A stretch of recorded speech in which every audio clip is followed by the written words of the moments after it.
Were you affected much as a child by horror movies? Well, yes, I was.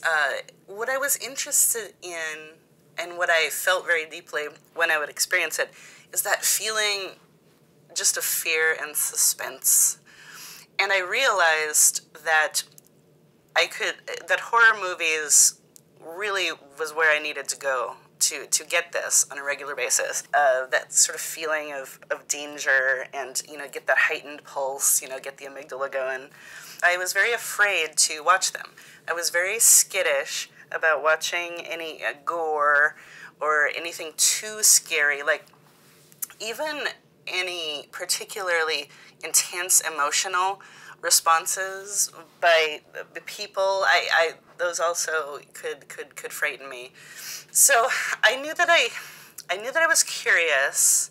I knew that I was fascinated with them. Whatever little bits of information I could get about what might have happened, in a certain horror film, or these different kills, that would be described, or I'd see a trailer, or the whole thing fascinated me, but I was too scared to watch them. So I kind of had to feel my way down a path of desensitization. I started by asking a lot of grown-ups that I knew that had seen horror movies, what were they like, and I grilled them to a creepy degree about the monsters and the gore, and I tried to put together in my child brain how a person could see that, could witness these events without becoming completely unhinged or forever changed or warped. And then I started with some sort of PG level scary movies, and I watched them as long as I could stand it, and there would always be usually one or two scenes that would frighten me too much and I would have to turn away. But each time that film came on, and this was the days of the scheduled cable, every time that film came on, I would push myself a few seconds more into the scene that frightened me. And so there was definitely this feeling that I wanted, and horror movies were my source. I couldn't quite figure out how to get it, but I just was very squeamish about blood and violence and gore. But I just realized, that this was going to be perhaps collateral damage along the way. If I wanted to get that real thrill, fear experience, I was just going to have to wade through some viscerally challenging things. And one summer, I decided that was it. I was going to get over my squeamishness, and I was going to just take the summer. I was going to go to my local video store and just start from the beginning and rent every single horror movie that was in the section. And by doing this, I did quite realize that my child mind, my imagination, made these scenes a lot more realistic and frightening than they actually were, and that all of the gore in most of these things was very conspicuous and not threateningly realistic looking. I kind of came to appreciate that part of horror movies as an art unto itself. So I did. I was very affected by them. I was very drawn to them. But it was a process. But I was determined. I mean, it was a very purposeful process for me. It wasn't something that came naturally. I had to chase it because I knew horror movies were the drug, and they had what I want. Yeah, my very first image of a motion picture in my entire life was of a horror movie. I don't have very many memories of some ridiculous movie about children with black fingernails who become zombies after being exposed to toxic waste, riding a school bus through a small town. I forget what it was, but I made it out okay from that experience. I wasn't especially intrigued. Something odd did happen to me when I was about 12. I didn't have many friends. A kid down the street named Brent got a hold of a 8mm movie camera with sound, very fancy, and nothing would do but that we make a zombie movie. So, of course, he got another couple of friends together, and we messed around one day in a field, and there was a scene, and I don't know why I was picked to be the victim instead of a zombie, but they wanted to create a lot of fake blood, and they one of them had a book by some special effects master from the 70s and early 80s. And there was, I remember, corn syrup, cornstarch, red food dye. It was very exciting. But I was the one selected to be covered in this fake blood. And there was even an attempt at gore, I remember. They applied this to me and went about the scene. And of course, nothing came of the movie. It was never continued. But I do remember that Brent got those original 3 minutes and 20 seconds of 8mm film developed. He sent them out. Kodak sent them back. And he ran them through the projector. And we were all sitting there in the dark, just open-mouthed and wide-eyed at what had been created here, this terrible little thing. And on the screen, suddenly there I was, in a very shaky handheld shot, covered in blood and primitive gore. I looked at myself, and I was traumatized to a degree that I was never again in any form of my life, despite some of the things I've seen, because seeing myself there on the screen, a dead person, somehow it all came crashing down into me, that even though I knew what death was sort of as an abstraction, suddenly death was this thing that was going to come for me. I didn't understand it until then, seeing myself on the screen in this awful horror clip. The death was out there, and not only would it eventually come for me, it could come unexpectedly and gruesomely. Gosh, that makes me think of, I think that I love about horror movies and have come to love, it does provide a space where you can come up against these things, these primal things, in sort of a safe way. And so on the one hand, it's kind of, I think of it as a playground for those darker impulses.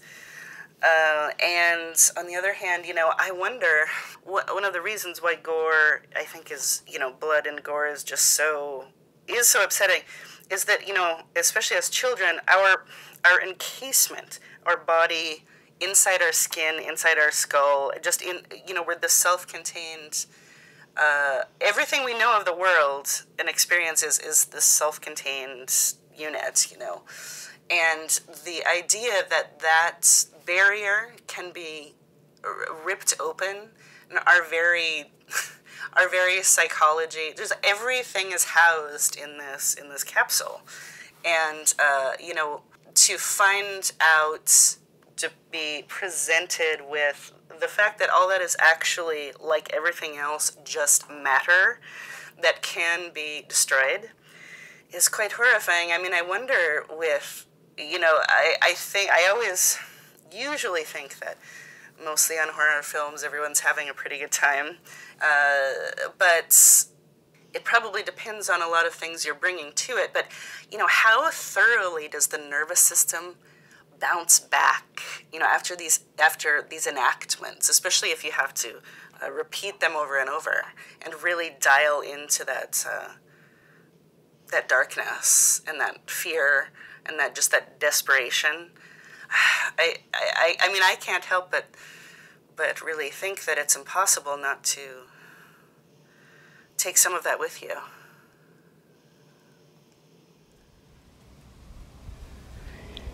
The production was, some say, doomed from the start. The bad luck set in like a root, took hold, and ate its way down.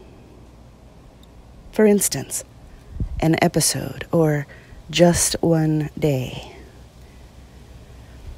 Henny plays the lead role. That is, she's the one who brings money to the film, or at least a great big bite of it, as someone like herself, split jaggedly into pieces, trying to paste them all together in a wheel.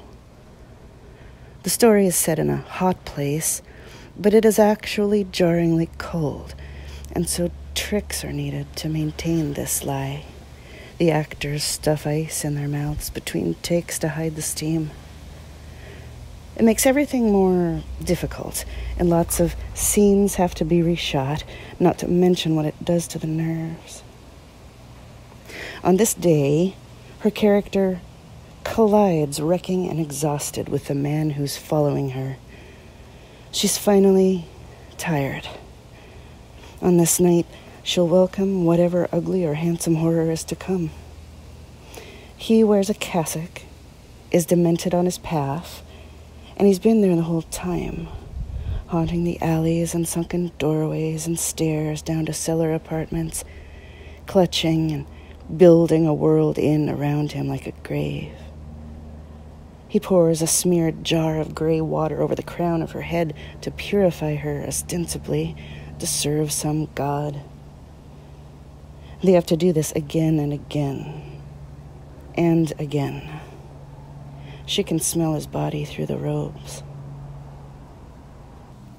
Later on, Henny is frequently buzzed up after work, and it often takes a couple of hours to come down.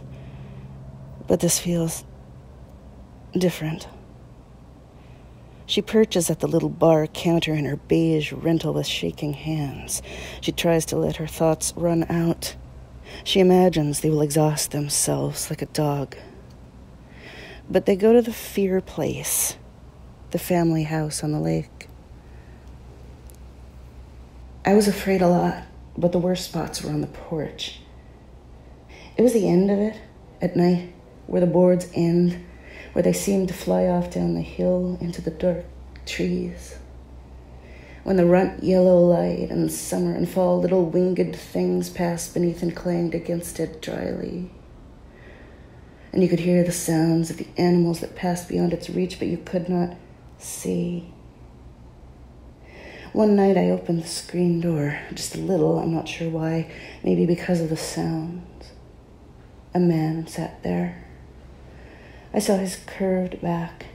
He was curled over, sitting on the edge of the porch, too curved, and his legs hung down, invisible to me, into the wide black tarp of the lawn. He turned to look at me. Maybe she'll go to the diner. She could go and sip tea and get one of their pale little salads in the pale little bowls, watch the steam from the grill in the boiling pots make its way to the windows and drip down over the street. But she knows that's not where she is going.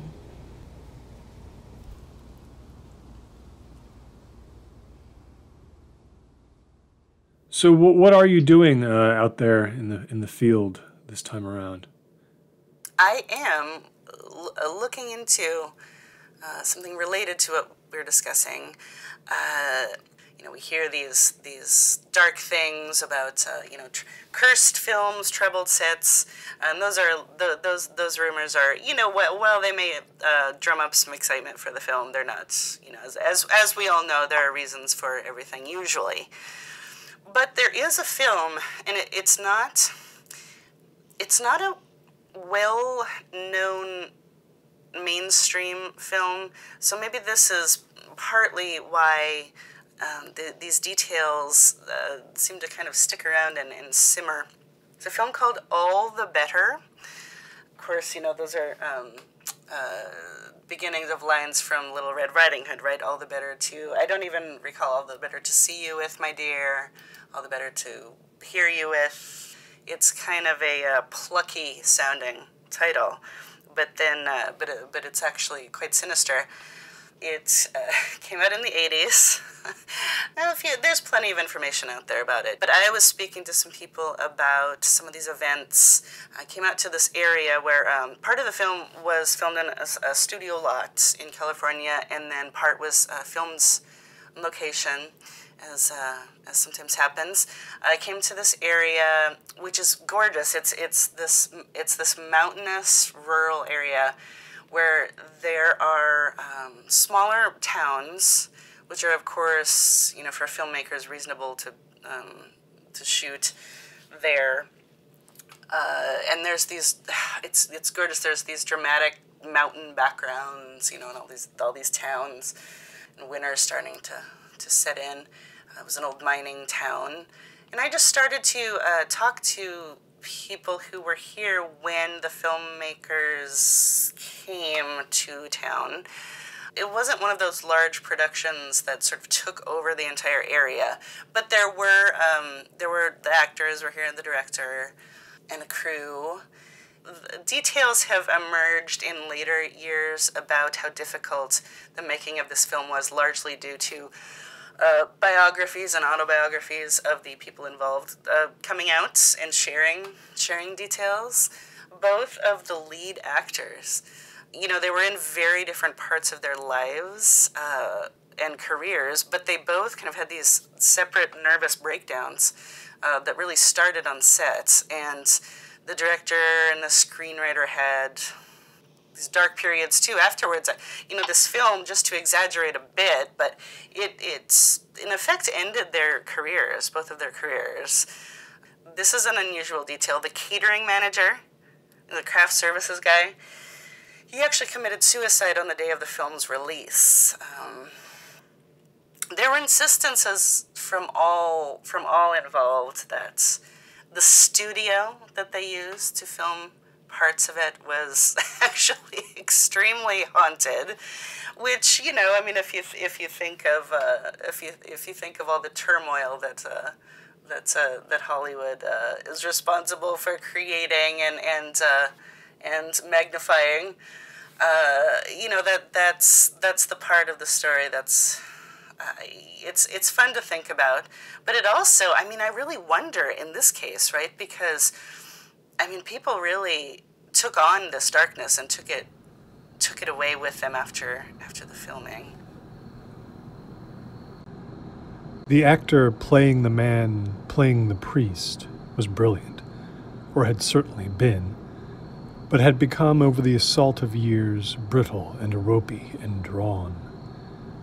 His strength now came from a stretched and sprung place. Much of the preparation he assigned himself for this project was to dutifully ingest the catalog of drugs that his character might consume. He took to sitting curled and fetal behind the crew chairs and tapping his hand on himself, clicking rosary beads in the front pocket of his shirts. But also, he saw something on the first day of shooting that changed everything. Everything for him, and probably everything else, too. Some tall plywood dividers sat off to the side, which would soon become taller, part of the streetscape somehow, to add a shadow or depth or angle to a scene. He didn't know. He was a career actor, an elder statesman. And while he knew a lot of things, he'd also learned to ignore many others, because he didn't need to know them. In fact, it was better if he didn't, because then maybe he could still be surprised. On that first day, he was. In a quiet moment, he paced past the leaning boards, and something looked at him over the top. Something. It wasn't even fast. The head moved up carelessly just until the eyes crested. They were so big and round and white, he only saw the top halves. He froze. His nerves tore in violent shock. It seemed river-colored, like mud or gray caves, like the mold before a ceiling's ripped out. Then it was gone, ducked out of sight. He didn't make a sound, but he swore he saw the thing in numerous places throughout every upcoming day, boldly walking the perimeter of studio lots, waving down from sills and beams. From that first day, he became sick. He became sick, but he still came to work. He was a pro, and he would use it. He would use it when he collided with the heroin. He used it through the smell of bleach and linoleum and rag water.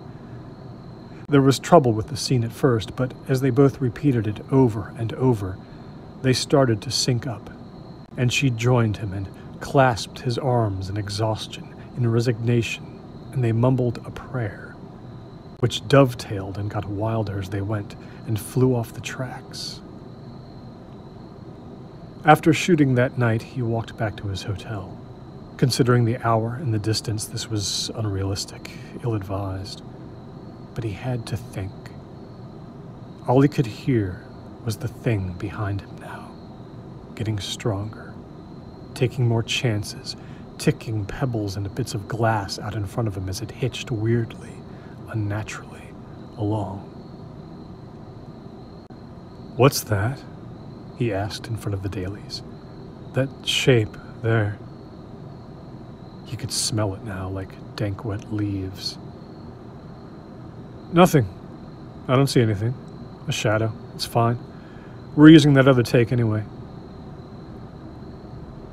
The production was, some say, doomed from the start.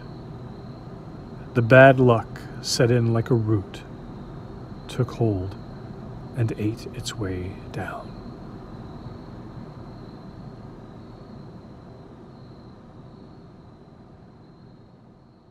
The difficulties the cast had brings back to mind now. I don't remember the name of the movie. It was some very obscure and apparently not very good vampire movie. An actor named Lawrence Leonard popped up in a few things back in the day. He auditioned for this vampire movie, did not get the part, but he took the script home and he kept reading it and rereading it, kept reading the script and supposedly got more and more obsessed with the character of the vampire and went about the process, the very, what's it called, method acting process of immersing himself in the character, even though he didn't have the job. And at some point, he got into some sort of trouble because he was arrested for stalking some woman in the town. The rumor began to circulate that he had taken his commitment level way too far. I don't know if you remember that. Now that you're talking about it, I do remember that. I'm thinking now from my limited reserve of film memory, I'm thinking of a couple of scenes that I have seen, and I came away not really understanding how anyone could even function as a person after shooting this thing. The first one was, what's her name? The French actor. Isabelle Adjani? She was in a movie called Possession. There's a scene where she is down on a subway platform and she's slowly being taken over by some spirit or something, and the camera just holds on her relentlessly as she has just this apocalyptic invasion inside herself, an attack. She's tearing at herself, she's ripping at herself, flinging her body around, screaming, her throat becoming more and more sore, all done in seemingly one take. And when I watched it and it was done, I thought, how can she go on? How can she get up and smile at this crew that is surrounding her and say, "I'm okay"? And then Nicolas Cage in a movie called Mandy, a scene where immediately after his wife has been killed and he's been injured and horribly hurt, he stumbles home and the camera just watches him have a complete and utter meltdown as he swigs whiskey, trying to regain some sense of sanity. When I saw these scenes, I tried to step back and wonder if at the end of the scene, when they yelled cut, if there was nervous laughter or kind of a spooky silence as people realized what they had just watched.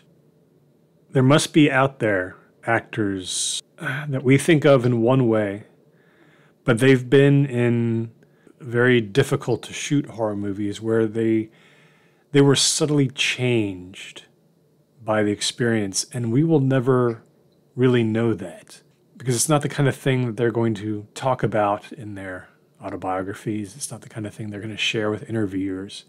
To be knocked off your course and to learn something about yourself that you didn't want to know because you simulated an axe murder on the screen, or you played a possessed character or a werewolf. They just got too close to the horror. Horror in 5 acts. 1. The film started, believe it or not, as a faraway, disloyal adaptation of a play, which mostly, if not wholly, was a scene of 2 people in conversation. The talk started small and got big, or it started big and got small, and careful light from lamps lit their faces like shifting walls. It was about, as many plays are, the problematic harmonization of the warring factions inside ourselves. 2. The director was notoriously notorious, but over his long run had earned some space. He'd reached the plateau where he was mostly left alone by the studio. They knew how it would go. At this point, it was kind of a play battle with plastic green guns. But he and the screenwriter had a dangerous relationship. They were like bleach and ammonia mixed. 2 poisons mixed make a poison. But the thing they made would be talked about a long time after. Forever. Some praise, some hate. But all of it was tasty. 3. The food on set was unusual, opulent, perverse, from another time. The craft services company was well known, renowned even. The owner seemed to have special connections with vendors. He was an eccentric, an artist from a snowy place who had possessed maniacal energy and zeal. But lately he'd been disturbed, blotched with the dark. His last job actually had ended disastrously, and he was fired for his warped pulse. One hard night, he allowed himself a break and sat at one of the tables. He drew his hand over the nervy country of his face. "I lost my daughter," he told the actor sitting there, picking in earnestly at some fruit. "This world is not for me anymore." 4. There were sounds that didn't make sense. The mixer worked worn down and raw as strange new noises not sensed during the initial filming, surfaced and had to be blended, scrubbed away. The concrete halls and channels, resembling the deep romance of a map of identical storage units, echoed deeply on the stillest of nights. And there was a howling and a scraping that seemed to come from the wood planks and cells themselves. The area nearest the studio door stank sometimes like soft skin that was wet too long. The back east corner was clammy with drafts. Later on, there were apparitions, visible things, and this was the worst of it. There was one main one, and everyone who saw it broke like a mirror, like a picture frame. 5.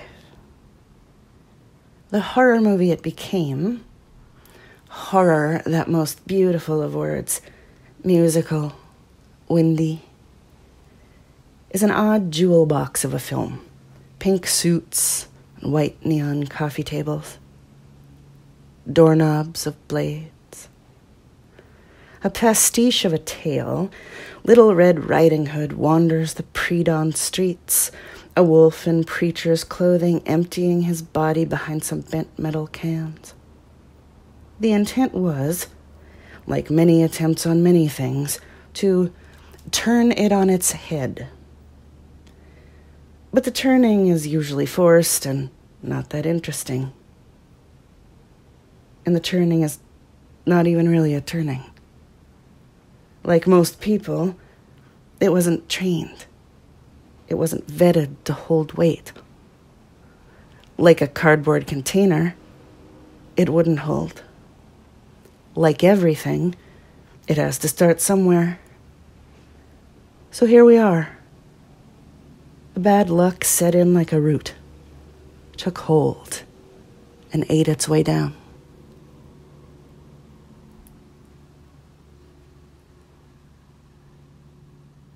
Recently, I've rewatched several films in the canon of the French Extreme, and this is kind of a horror. I don't even want to say a movement, but it's kind of it's a debatable grouping of French horror films, horror and or sort of dreadful films that are just very intense, hence the extreme. One of the things that's interesting about them is they lean toward being very, very female-oriented, which is unusual. And also, there's one that some people consider part of the French extreme, and some don't. But there's a film called In My Skin by Marina Devan. She wrote and directed and stars in it.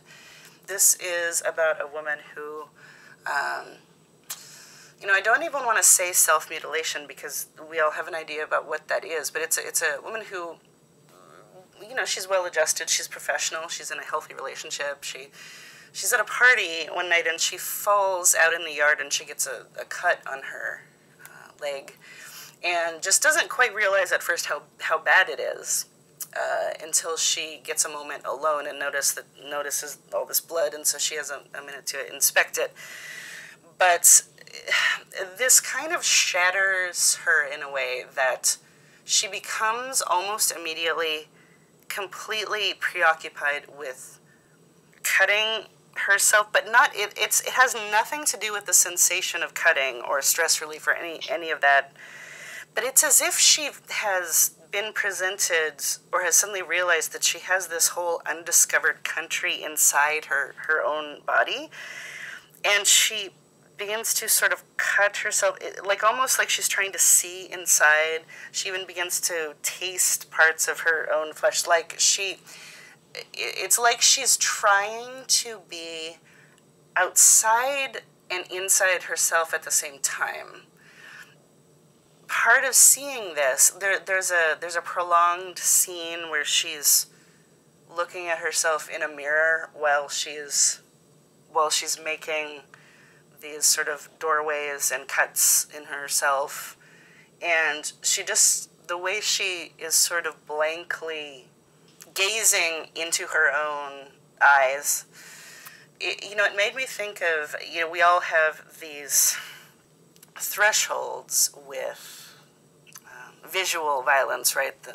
We all have things in gore that particularly gross us out or we're particularly squeamish about. I find it one of the most difficult things to go through is to have kind of your face actually dismantled by force or by violence. This happens in horror films sometimes, right? Because the head is a very dramatic place to strike. I'm very traumatized by seeing because the head, the skull, the brain is the very house of a person, right? It holds everything. It holds the computer of the body. It's where your psychology lives. It's your very person, your head, your face, and seeing those features obscured or destroyed or dismantled. There's something about that. Horror is one of the best genres with which to examine the human condition, with which to examine ourselves, to look at ourselves. I don't know, this is I think horror is one of those those arenas you can explore those particularly visceral and biological questions and fears and confusions. You can explore those things within that genre because it's it's kind of anything goes, you know, and I really appreciate that about it.